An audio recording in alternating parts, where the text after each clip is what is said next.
এখন বিকল্প কই, বিকল্প থাকলে তো একটা ব্যবস্থা হতোই। আমরা যেখানে ছিলাম, আমি 10 তলায় থাকি, তো এখান থেকে নামারও কোনো সুযোগ নাই, মানে আমরা প্রচণ্ড ট্রমাতে আছি। তো ওইখান থেকে আমার মনে হচ্ছিল আমি ছুটি পেলেই বাড়িতে যাব। হ্যাঁ, অনেকের হবে, অনেকে উত্তরবঙ্গে থাকে, তাদের যাতায়াত করতে সমস্যা হবে। এরপরে অনেকে টিউশন করায়, অনেকে আর কি যেতে চায়নি, তাদের জন্য সমস্যার জন্য এটা না। বন্ধুরা সাইকোলজিক্যালি ভালো হবে, কারণ আমরা অনেক আতঙ্কে ছিলাম। কালকেও প্লেন উড়ে গেছে আকাশ দিয়ে, সবাই আতঙ্কে মাঠে নেমে আসছে। আমরা যারা 8 তলায় থাকি বা উপরের ফ্লোরে থাকি, আমরা নিচেও নামতে পারি না ভূমিকম্পের সময়, তো আমাদের জন্য এটা অনেক রিস্কি ছিল। মেয়েরা অনেক আর কি, কালকে তো 3 জন শামসুন্নাহার হলে পা ভেঙেছে।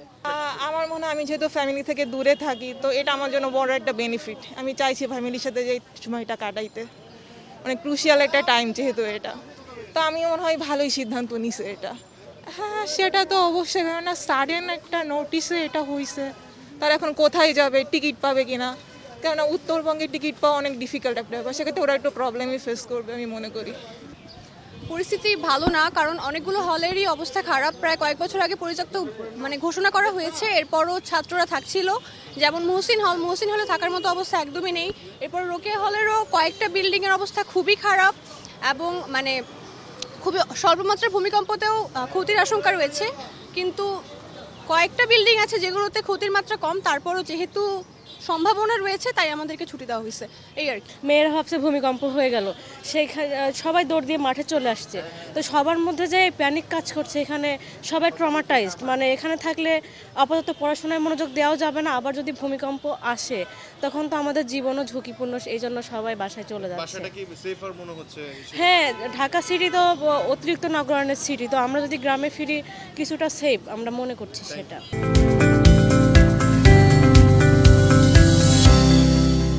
ভূমিকম্পের আমরা যে সিরিয়ালগুলো বুঝলাম যে অল্প কিছুদিনের মধ্যে যেহেতু ভূগর্ভস্থ চাপটা বেড়ে গিয়েছে, তো অল্প কিছুদিনের মধ্যেই হয়তো বা বড় দুর্ঘটনা হতে পারে। 15 দিন গেলে আমরাও মানসিকভাবে একটা বুঝতে পারবো যে না ঠিক আছে, বা প্রাকৃতিক যে দুর্যোগটা ওটারও একটা প্রকট বা প্রবলতা কত দূর বুঝতে পারবো।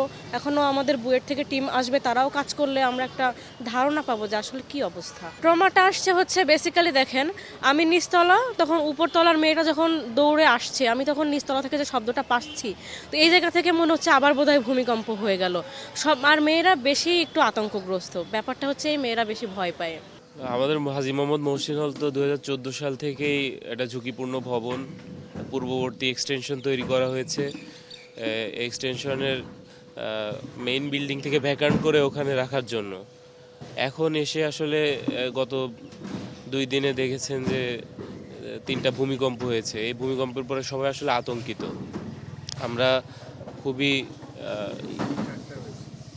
টোটাল 4টা হয়েছে, আমরা ফিল করেছি 3টা, আরেকটা তো খুবই মাইনর ছিল।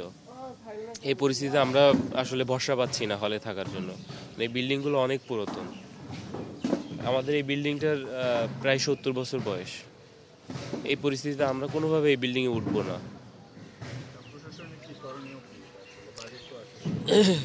এখন কথা হলো যে এই ধরনের বিল্ডিংয়ে আমাদেরকে রেখেছে, এরপরও এর বাইরে ইয়েদের জন্য, কর্মচারীদের জন্য 3টা বিল্ডিং হয়েছে।